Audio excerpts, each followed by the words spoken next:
We learned in the beginning of the 8th chapter that a person, even when he participates in things that are permissible, but he's overindulgent in materialism and physicality in body, that this stunts his spiritual experiences. Spiritual experiences need a special sensitivity. It's an extra sense. It's a certain finesse.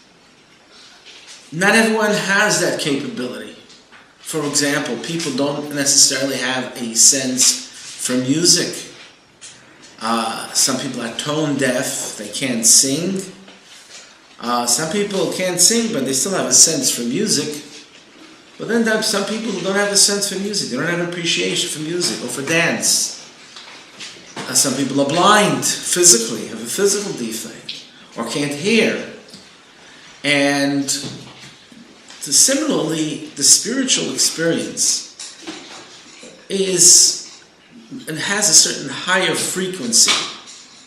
And the more a person is into the spiritual, the more he has an appreciation and even a delight into it. The ultimate spiritual experience, of course, is not in this physical world, where we're living in a physical body. We call it a nefesh habahamis, animalistic body. And that's what the Gemara says. There are many similarities between an animal and a human. Their physicality, they're eating, they're drinking, they're reproducing. We're similar to an animal. And therefore the scientists say the DNA of an animal and the DNA of a human is almost identical. That's the physicality. But then there are things which are similar to angels, our intelligence, our higher emotions, and so on. So by real experience, the spiritual experiences is after death.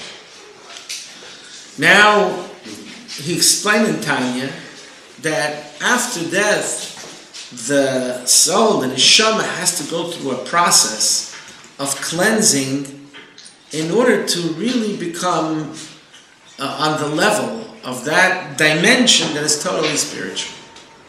To be on that dimension, the physical, the soul, which has spent 60, 70, 80, 100 years in a physical body, and the soul and the body become one, and even the godly soul which we're talking about, even that godly soul, since it's in a physical body, and it senses the physical experiences that we have, it rubs off on it.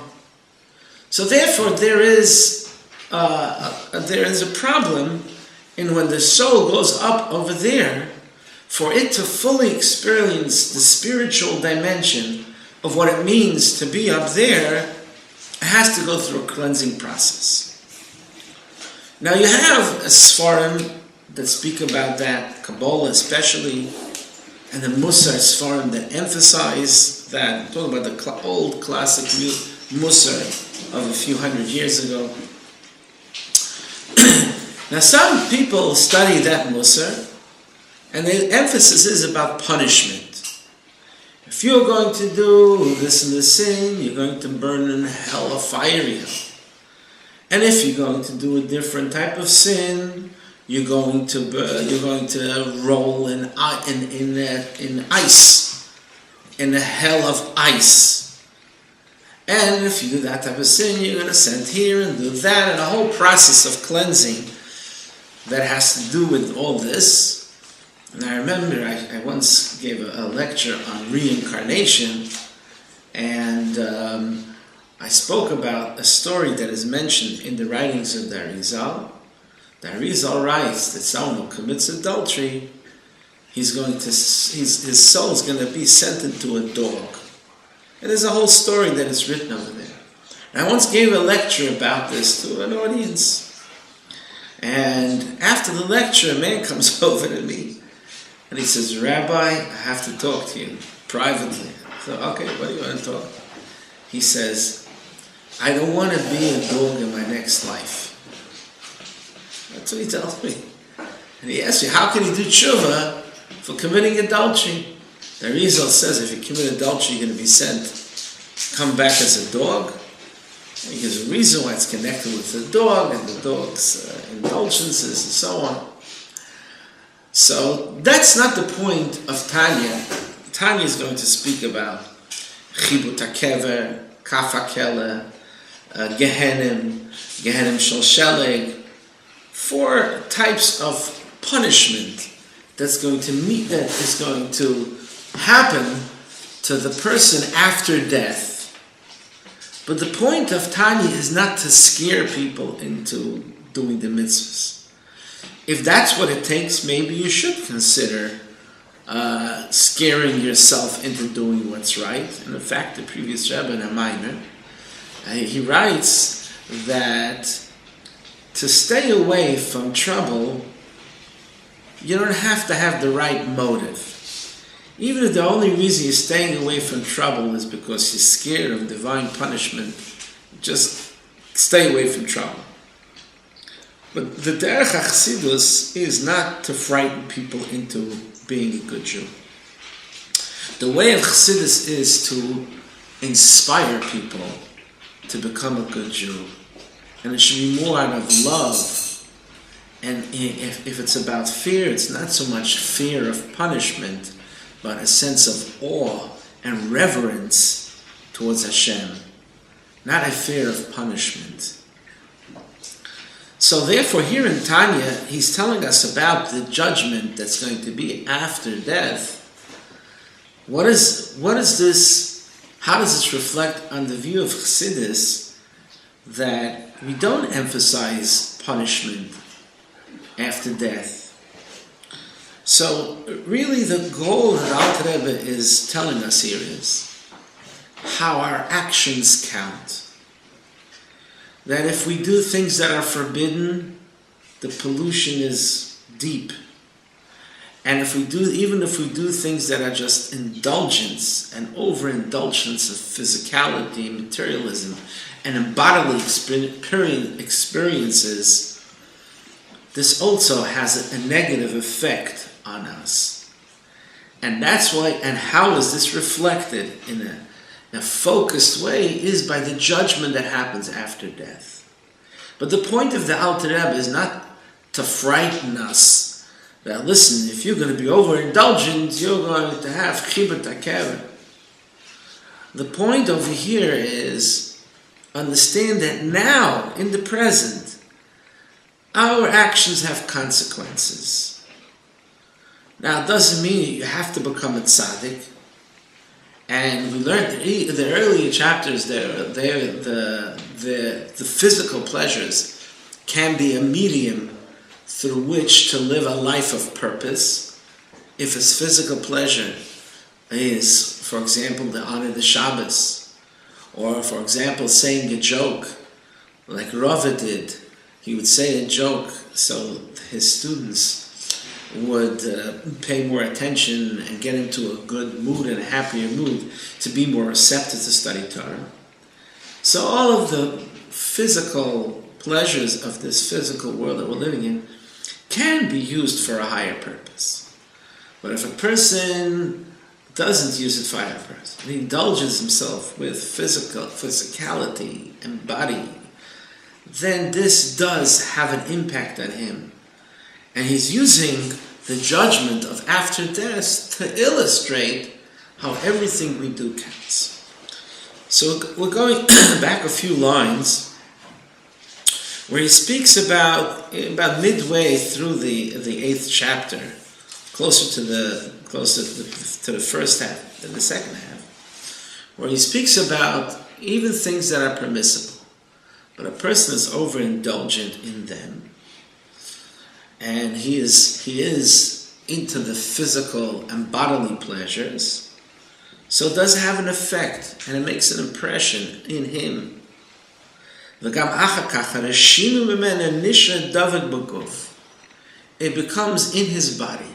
Since his physical body became now an instrument for physical pleasures and for bodily pleasures, so therefore it's not holy, and it's part of the Sitra Achra. It's on the other side. Is Hashinu men anisha david b'guf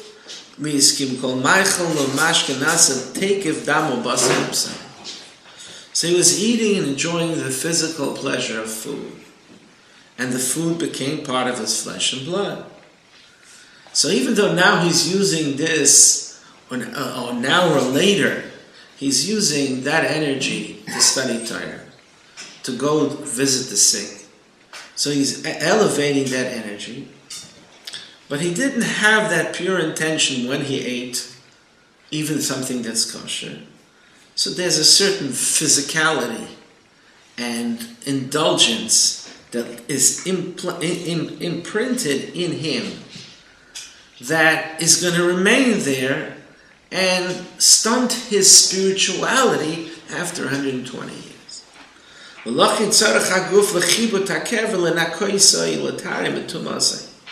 Therefore, the body needs the process of chibut hakever, the judgment in the grave.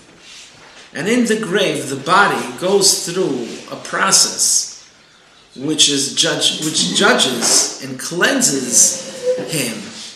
Because since the body and the soul is one, and the body and the soul both experience that after death cleansing, which is in the body as well.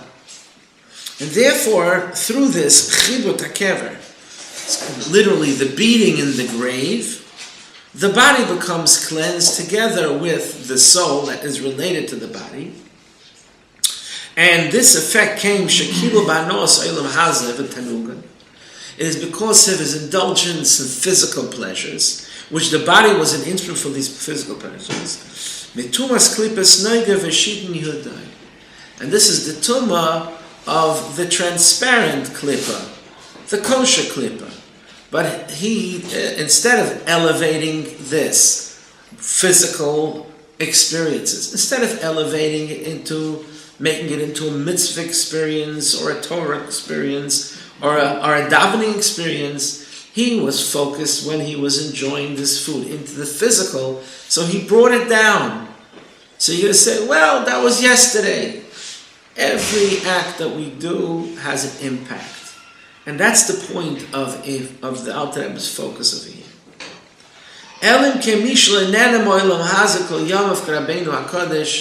Unless someone who led a holy lifestyle, like Rabbeinu HaKadosh, although Rabbeinu HaKadosh was from a descendant of royalty, he was a descendant of King David, and he was from a family, he himself had wealth. He was very wealthy, and he was communicated with the Roman emperor. But nevertheless, he never enjoyed the physical pleasures that he could afford and he was surrounded with. He had wealth, and he could have indulged, but he was a holy man. That's why he's called Rabbeinu HaKadosh, our Rebbe, the holy Rebbe, because he didn't indulge. And on his deathbed, he pointed out that he didn't enjoy with his fingers even the pleasures of this world. To a certain degree, the commentators on Tanya say, to a certain degree we could also reach that or somewhat of that by focusing in our physical life experiences, focusing in the mitzvah, l'shem shamayim, to do it for the sake of heaven. And even if he doesn't have a mitzvah around him, but he has in mind when he's eating, that he's eating to be healthy, because he has to be a Jew. And tomorrow he has to get up and daven, and he has to go to shul. So, or he has to work to make money, and from that money he's going to give tzedakah. He has to live a Jewish lifestyle. So that also is similar to what Rabbeinu HaKadosh did. We're not going to be on the level of Rabbeinu HaKadosh, of Rabbi Yehuda, but if it's brought in Tanya, that means that we have to look at his lifestyle and try to, in our level at least, do and replicate, at least in our small little world, what he did. So here you see about indulging in physical pleasures.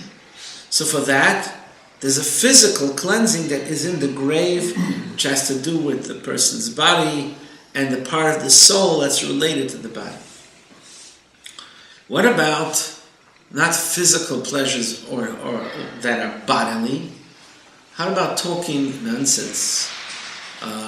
Having passions that are and pursuing pleasures that are not physical and expressed in the body, like talking dvarim b'teilim, speaking about things that are insignificant. Maybe kosher conversation, perhaps, but conversation that is insignificant and a waste of time. So the person may be involved and he's arguing about the best he can do about this and that, but it doesn't have anything to do with mitzvahs. Maybe he's talking politics or talking other things, which may be kosher conversation. He doesn't know how to learn Torah himself. There's no class going on at this moment. Let's call it even kosher conversation. But what is his passion? What is his thoughts? What is he into? Things that are not holy. So this also has an impact on him. And there's a special judgment for that in a cleansing process called kafakel. And we're soon going to go into explanation of this.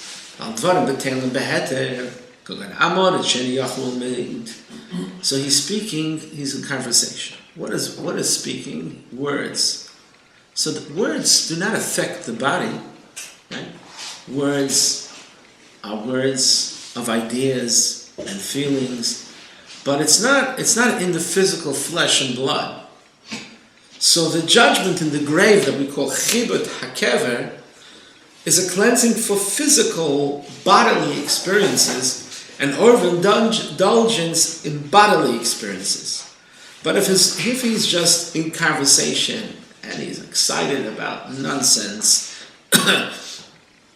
and wasting his time on all this narishkeit, so these images and these ideas that he's so passionate about and he's pulled into, that physical cleansing in the grave is not going to help. So up there they have another form of cleansing called kafakel. Since he can't study Torah,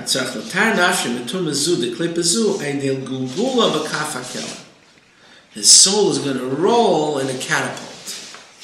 It's called a catapult. We spoke about it, started talking about that last week. So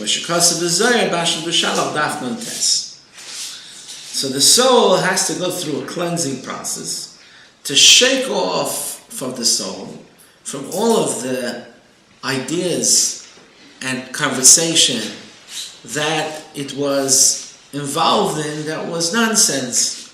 So this too has an effect on the soul. So it's not only if he's overindulgent in bodily experiences, he's just talking things that are of real no significance. It's certainly not related to anything that's holy or mitzvah in any form or shape. So what is he involved in? Empty words. Words that have no significance. So that too has an effect on his soul. And that too pollutes his soul. And therefore he has to go through a cleansing process from that as well.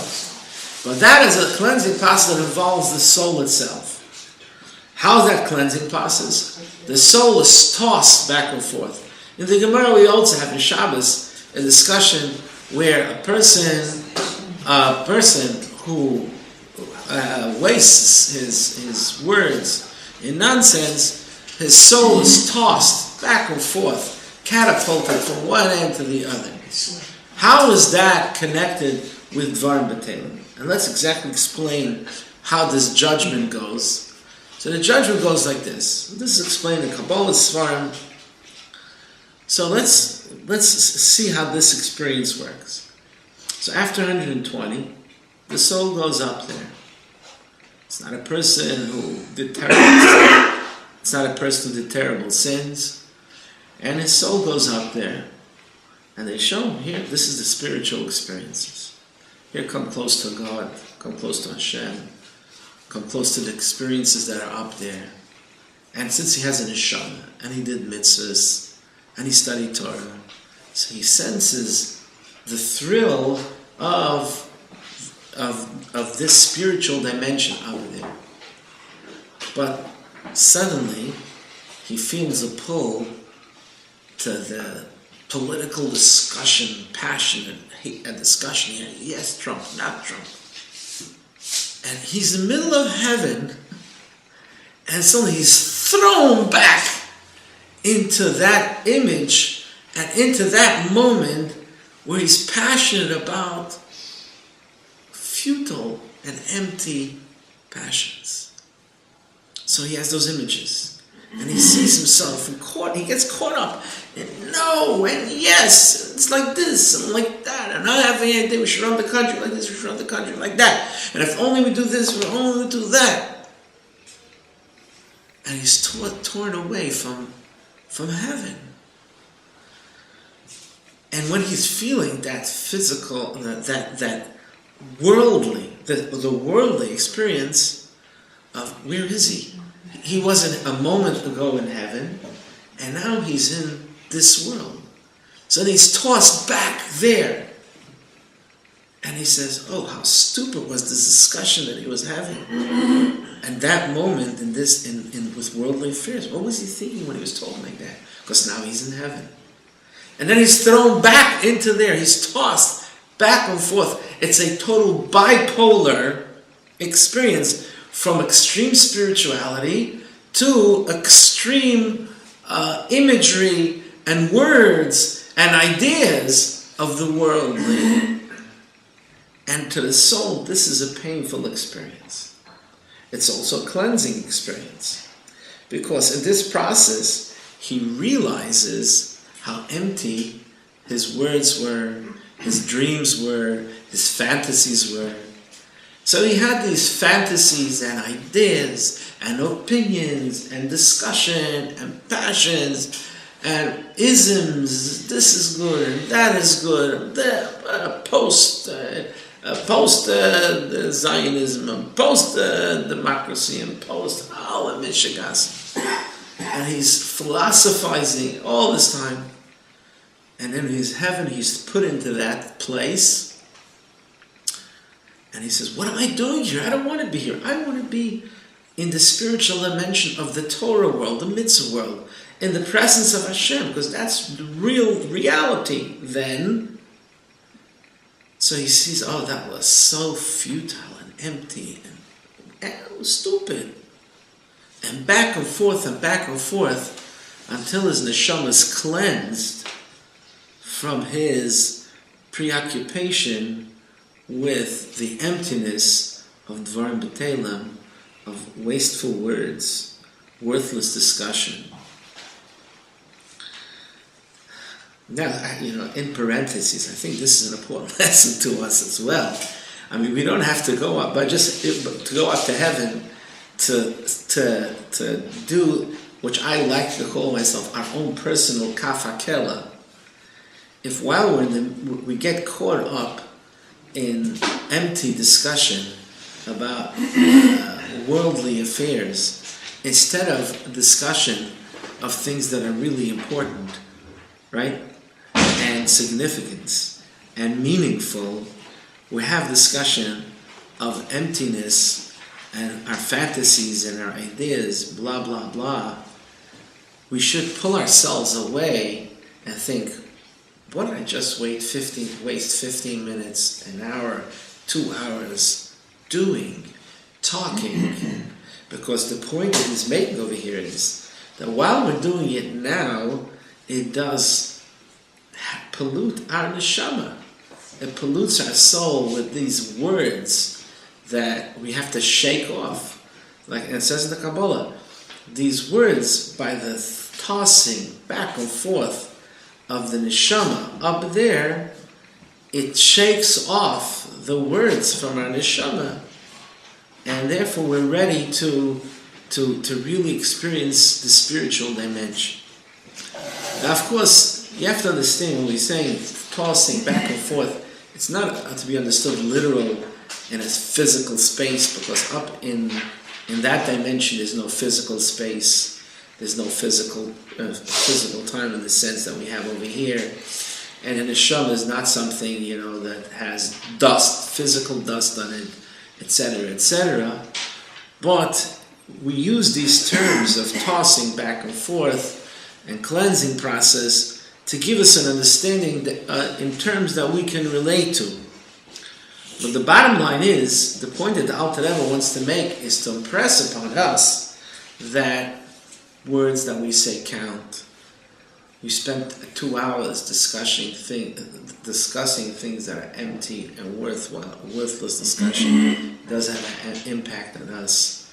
Count your words, count your time. Think of having a higher purpose, a higher consciousness in this world. And this is what it's about. Our choices are, should we live in a higher consciousness even in this world? Live a life of purpose, live a life of meaning. And we could find purpose and meaning even in physical pleasures. Hashem did give us a body. And later, many chapters later, the Alter Rebbe is going to explain how Hashem created this physical world. And the ultimate purpose of the creation is this physical world. And how all the angels up there who are complete and perfect beings, it's not about them, but those angels are watching what we people of flesh and blood who have fantasies and urges and drives that are materialistic and physical and even sinful. Over here, this is the world that Hashem created. But we have the choice that in this physical world, are we going to use this physicality and our body and the pleasures that are involved with the body that Hashem put in our body, are we going to use it for purpose, and it's for the holy side, or it's sitra achra, it's the other side? So he so far mentioned 2 cleansing processes: the chibut hakever, the beating in the grave, and the tossing of the kaf hakela. And now he's going to go into 2 more points. He's saying, talk, even though it's not physical, one could say. If someone eats non-kosher food, it becomes physical, part of the flesh and blood. His brain cells, like we spoke the other week, his brain cells, he has non-kosher food that made his brain cells and his heart cells and all of that. And that dulls his spiritual sensitivity, even in a physical sense. But what happens if he has a forbidden conversation? Not empty conversation. We spoke before about kaf hakela is for empty, worthless conversation, but it's not something that's forbidden. But there's also forbidden conversation. Forbidden conversation could be lashon hara. He's bad-mouthing somebody. Bad-mouthing somebody, there's laws of lashon hara. Bad-mouthing could be as extreme as ruining a person's reputation, making losses to a person by bad-mouthing him, or just making the way people see another person, they look at him negatively because of lashon hara. It's forbidden to say lashon hara. So you should know, lashon hara is not just talking politics. Here you're ruining lives. You're making negativity. You're bringing negativity down between people by spreading information that may be truthful about another person. That's forbidden conversation. That pollutes the neshama in a much deeper way because it's forbidden. Or litzanis. He's joking around of everything, mocking everything. It's talk that's negative conversation. It's not just his fantasies or his mishigas. It's negative. So this pollutes the neshama in a more real way because it's forbidden. And therefore he has to go to Gehenna. Here we're talking about the hell. We're talking about purgatory. The word purgatory is like purging. Purging is to cleanse something from germs in the physical sense. So in the neshama, things that are forbidden have an effect on the person's neshama. So Avalidiburi Masurin Kamilat Lashon Hara Kiyetze Ben Shem Sholosh Klipsat Meis Lagamri Ein Kaf Hakela Lavade Moya Latar Alahavra Tamosim HaNefesh. The tossing of the kaf hakela is not going to shake off the empty words that stuck to him when he was having this worthless conversation. The worthless conversation, discussion, has words sticking to him, he could shake it off by tossing his neshama back and forth. But if it's something that's forbidden, it sticks to his neshama, it contaminates and it pollutes his neshama in a much deeper way. That's why it's something that's forbidden. And therefore, it has to go through a much more serious process, is Gehenna. And Gehenna is a fire. It's a fire just like, it's not a physical fire, it's a spiritual fire that cleanses the neshama similarly the way fire burns away germs.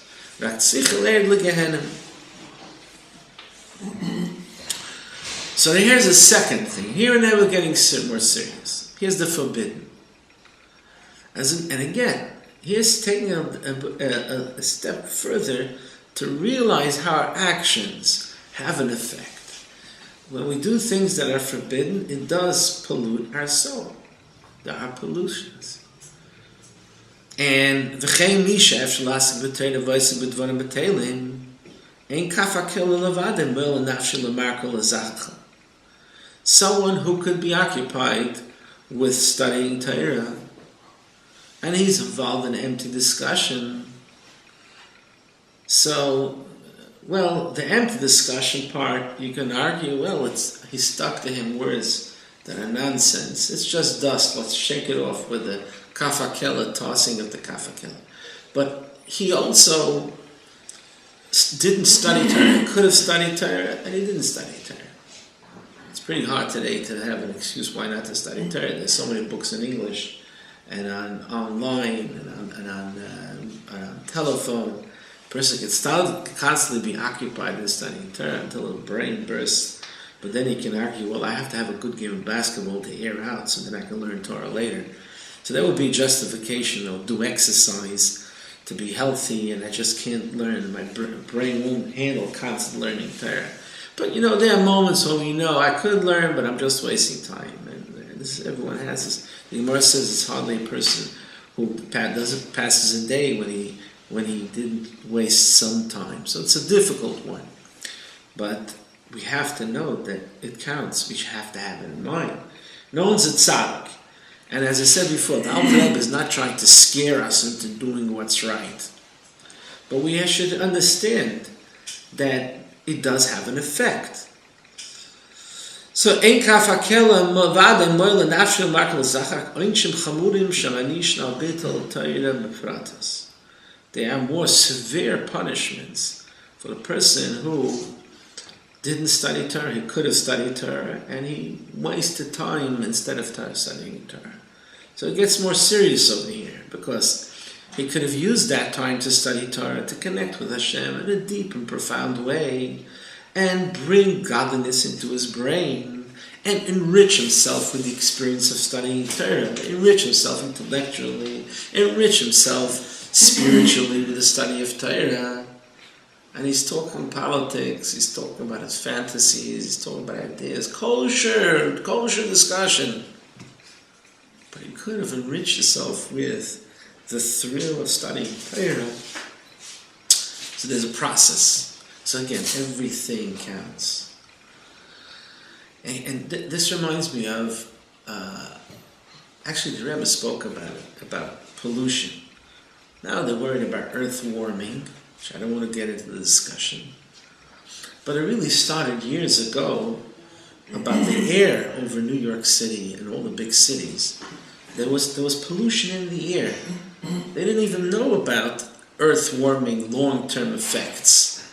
But they did know about the inhaling the air of a polluted city because of the gas and all this type of stuff. The air was, even the snowflakes that came on the floor had in it pollutants. And the lungs of people living in the city were much worse than the lungs of people living in the country. But to a great degree, in the United States, most cities and cars have changed to prevent it.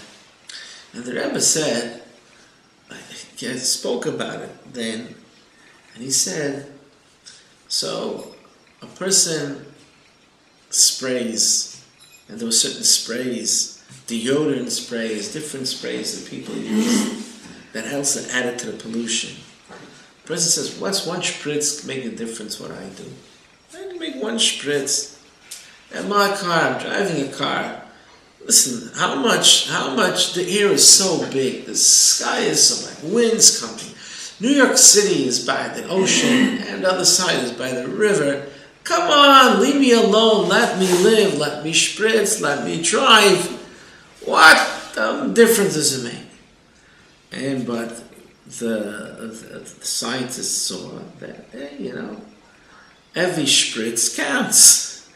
And every car counts. And it does make a difference. And every spritz that is a pollutant, and every spray, and every time you start your car, and every motor that's working, and every gas that goes up in the air, it just hovers above the city. They even had pictures about, if you remember, the clouds that were affected by the pollutants that were in the air over the cities of the country, and places that had factories and so on. And so therefore, the same thing is over here. You say, I said a word over here, Lashon Hara over there, I could have studied it today. Make a calculation, the pollutants that they have effect. And that's what Alter Rebbe is telling us.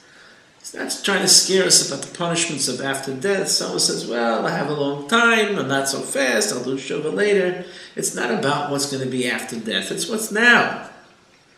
It's how the effect that our action has on ourselves now.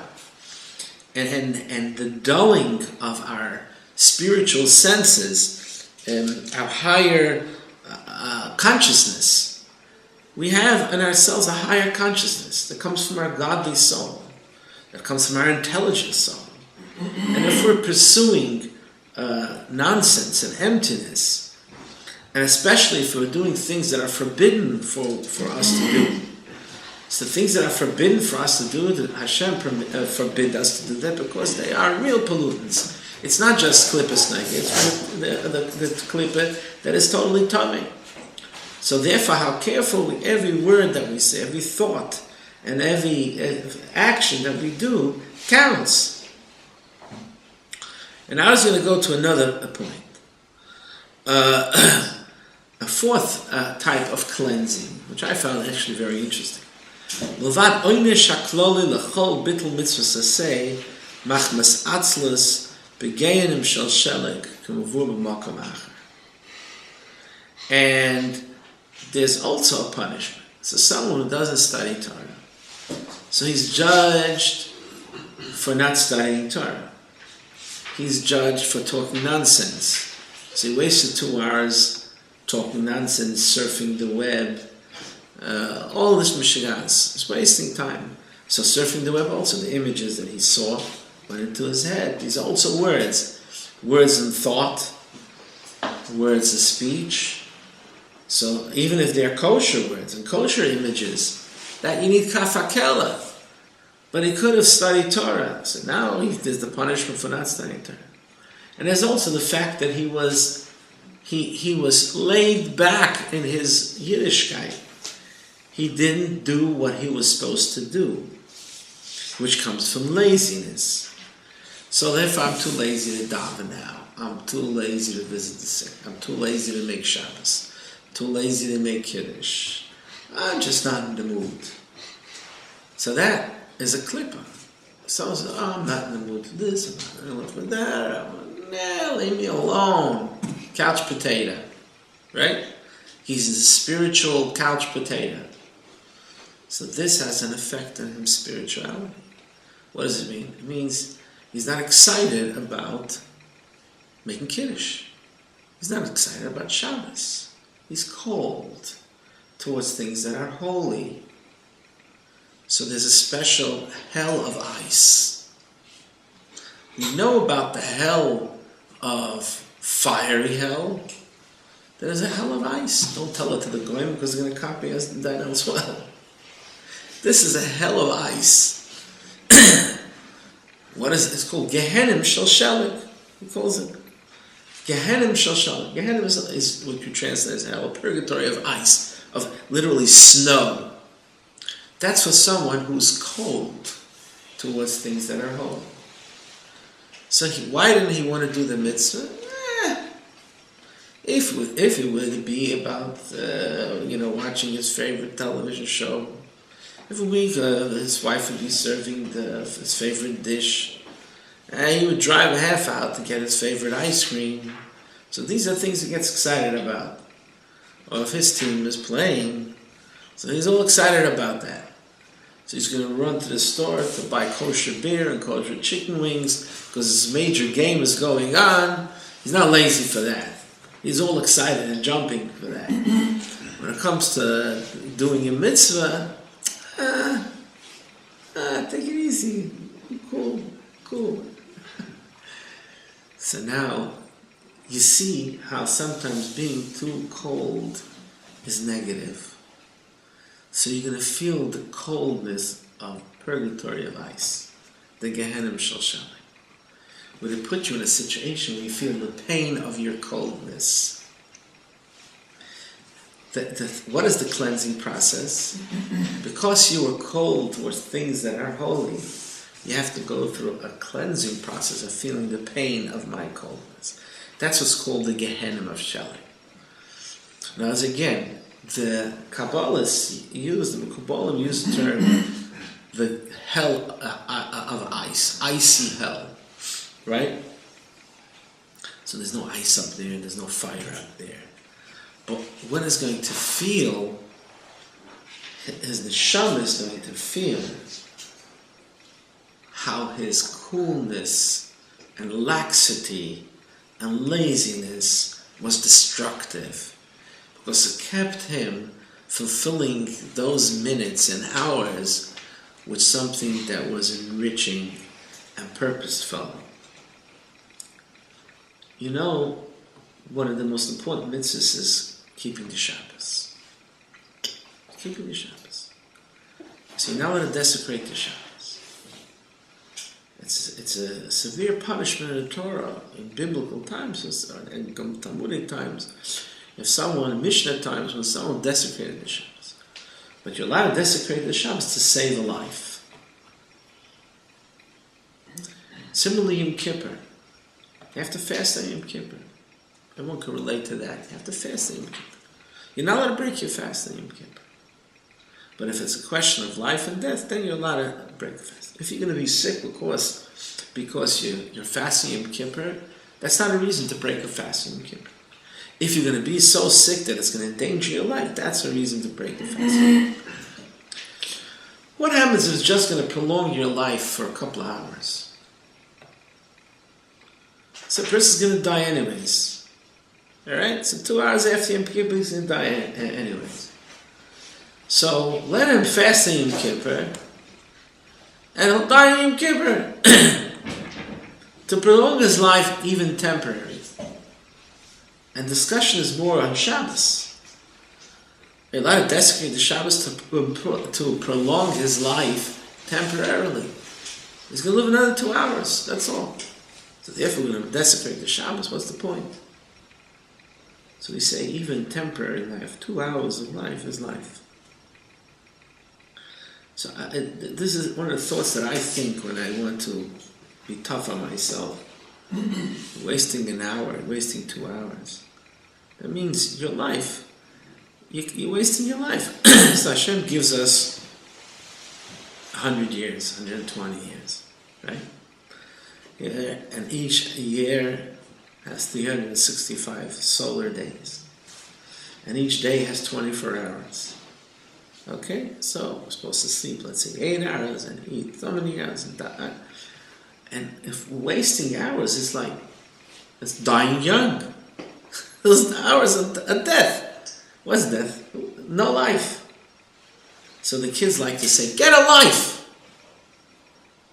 It's a beautiful thought. Get a life. If you're doing nothing with your life, so then you're not alive. Get a life. And that's what we're saying. A person's lazy. He's sitting around, couch potato. surfing its television, surfing the web, bing, bam, bam, images going in. It has an effect. That laziness, that coldness, even the body temperature goes down. I was reading about it. The body temperature, when we sleep, our body temperature goes down. Our heartbeat is I was actually checking my heart rate, it goes down to 58, 54. And when we're doing walking normal, it can be 80, 82. When we're running, 120, 140. People have these instruments, gadgets. I was following my heart. So what are you doing? You're at 54 and you're 120. What are you doing with your life? Cold. So therefore, after 120, your neshama is up there, and there's so much cold spots in your neshama. Your neshama is full of cold spots. So how do you cleanse that? So they put the neshama in a process which is called the hell of ice, of snow. And you feel that.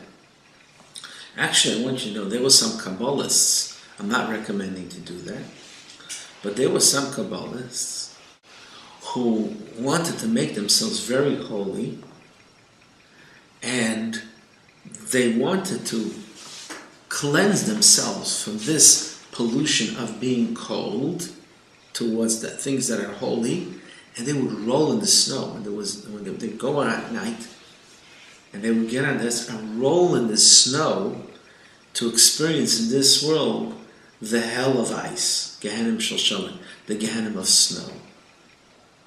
Because they were driving themselves to a very holy experience. Hasidus didn't, that was not the way of the Hasidim, but I'm just illustrating to you. The point that Alter Rebbe wants to make is the importance of our of the things that we do, how they count.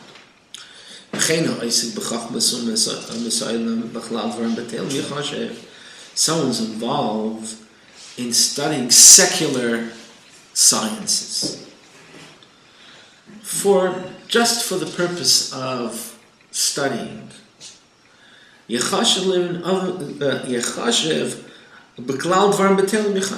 considered like empty words if you could use that time to study Torah. So here's an interesting discussion. He could be studying Torah, and instead he's studying secular sciences. So it's bittul Torah, because one should use his brain. Hashem gave us a brain, and we should use that brain to study Torah. But of course, he's going to say at the end of the chapter, Rambam and Ramban, the Rambam we know is a doctor, so he had to study medicine. There are actually books of medicine, several volumes that you can buy and translated from Arabic. So he studied medicine. So that he used to make a living, because he wanted to be a doctor. That's why he made his parnasa, or to help people that are sick. So he had a holy purpose for it. He used it for the purpose of a mitzvah. But if someone is saying, I just want to study, I wouldn't just study sciences for the sake of studying sciences, and he could use his brain to study Torah, that's considered a waste. So he said to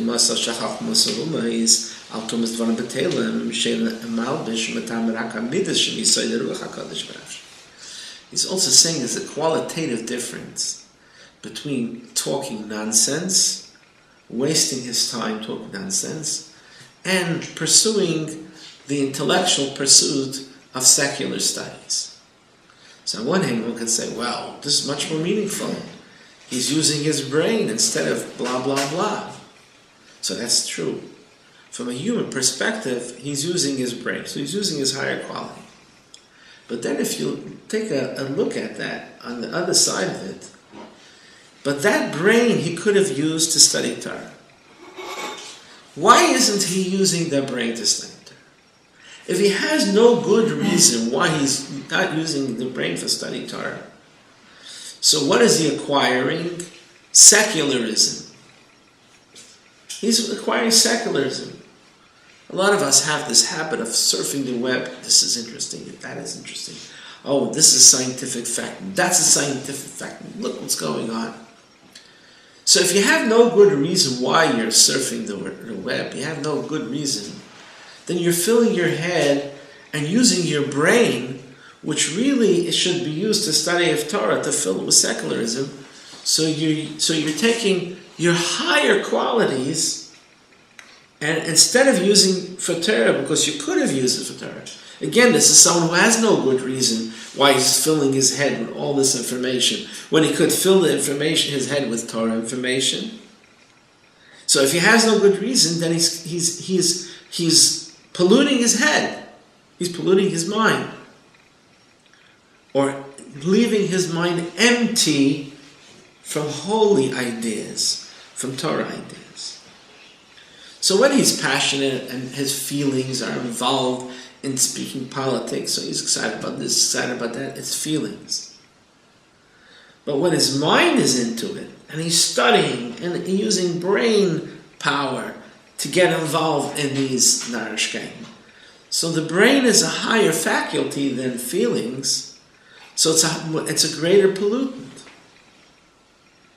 So she'ena malbush mitam barak amidis misay ruach hakadosh benafsh lekis betumas klipes neugen shebetforim betelim aboy misay ruach harasha beklipezu benafsh abamas kidliyu. So he's not just wasting his words and his passions, which are feelings, but he's also getting his brain involved. So he's doing research why his opinion is right, why the Democratic Party is better than the Republican Party, and he's studying history.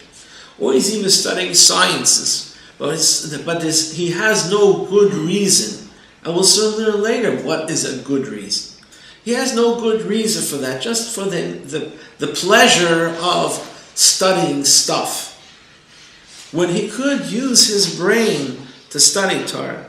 And there's so many areas of Torah. Some people like law, so they learn Gemara. Some people like philosophy. Some people like Chassidus. Some people like story, like history. There's so many areas of Torah, poetry, the poetry of Tehillim, analyzing this, things that a person could make themselves a better person and use their brain power that Hashem gave us. The most intelligent people in the world. He gave us brain power. For what did he give us his brain power? He gave us this brain power to use for a purpose, and ultimately for a higher purpose. So if he has no good reason why he's using his brain for studying Torah, and he's using it instead for using his brain power for secular purposes, there's a problem. So if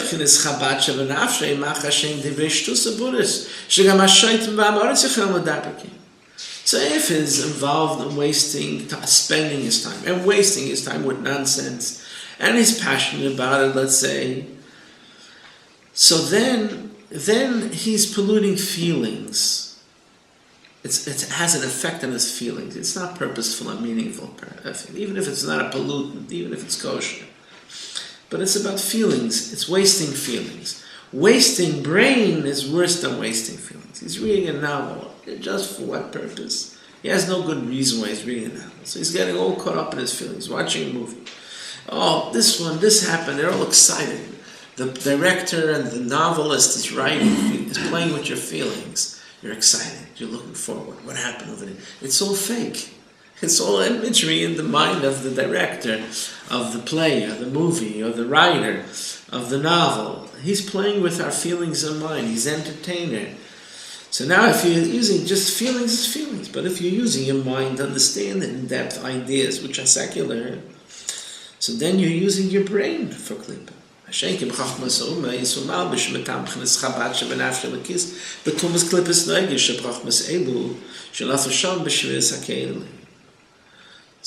we have to understand, secular wisdom is wisdom. In fact, the Medrash says, "Chochma yesh bagoyim tam." If they tell you there's wisdom by goyim, it's true. So you have very intelligent goyim who studied and understood and discovered and invented, because they are human beings, are gifted with a higher intellect than any of the species, and including goyim are intelligent and have intelligent life and so on. It's true. And we have to understand that and recognize that and appreciate the wisdom of secular wisdom.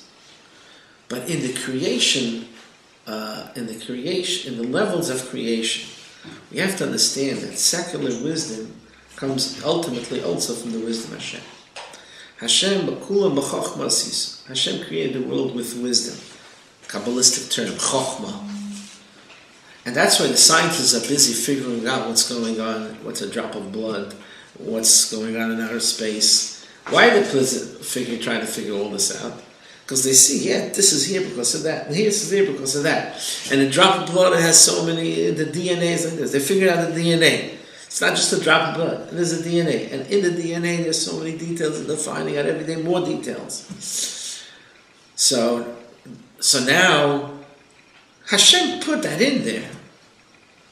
But Torah teaches us, Kabbalah teaches us, that the wisdom that is found in science are the remains and the leftovers of Hashem's wisdom that's in Torah. Hashem's wisdom that's in Torah, this is the source of all wisdom. Because that's Hashem's wisdom in the purest and original form. Torah and Hashem is one. Now the leftovers and the remains, and so to say the spoils of Torah wisdom is found in secular wisdom. And therefore secular wisdom is also found even by the Goyim, who weren't given the Torah. So Hashem gave Goyim intelligence, and because they have intelligence, they'll be able to invent and discover and reveal the depth of wisdom that Hashem put in the creation, in the natural creation, in nature. All of this, however, you have to understand, these are the leftovers of Hashem's wisdom. So here you have a choice. You could study Torah, which is the purest form of godly wisdom, and instead of that, you're studying nature or sciences, which is really the leftovers of the essence of Hashem's wisdom. So therefore, it's a waste. So therefore, someone shouldn't think that, well, I'm occupied in good things. You should be occupied in good things. But you have to have a very good reason for it. So,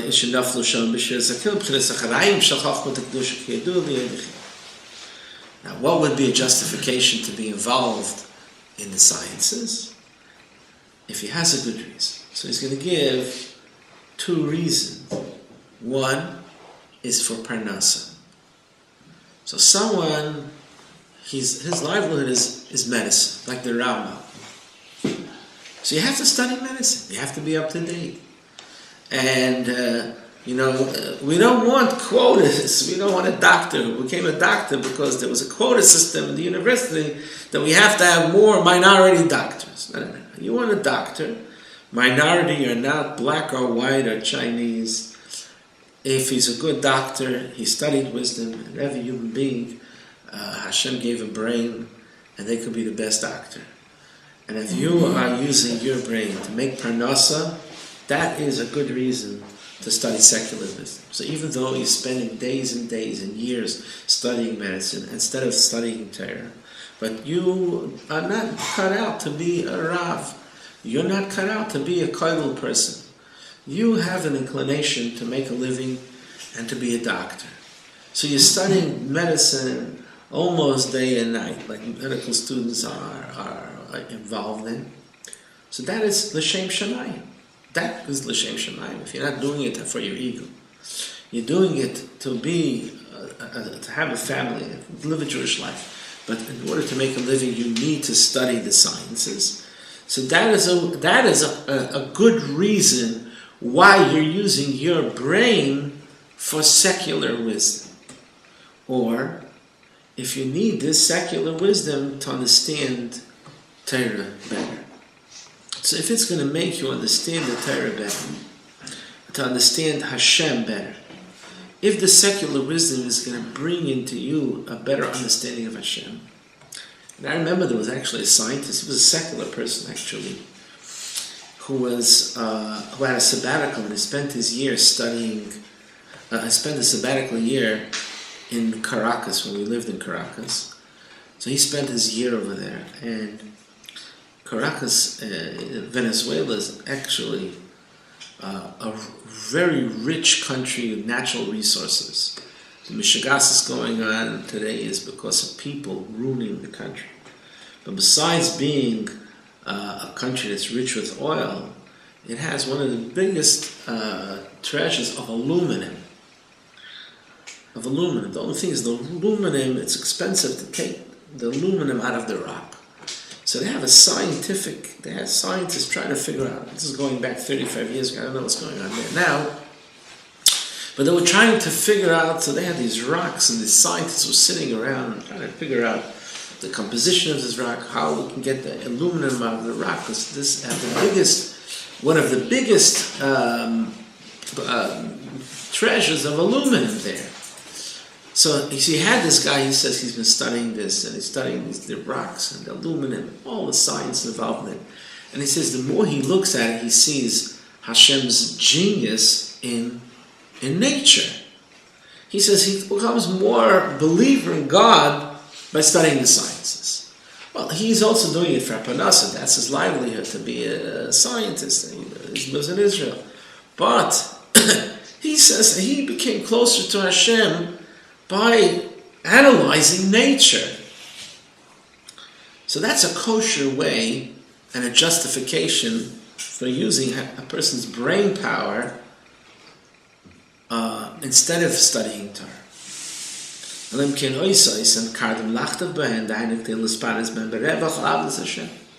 if he's studying secular wisdom, so that he should have a good livelihood, so therefore he is studying secular studies. So that's a good reason. He has a good reason to spend that time because he has to make a living. And all of us who are making a living doing worldly things, like most of us are not teachers of Torah or Gemara or Chassidus, but they're working in one job or another, one business or another. And if they are studying secular sciences, so that their job, they should be successful in their job, make a life, that's a kosher reason. That's a good reason. So then it's not using their brain and bringing it down into secularism. Or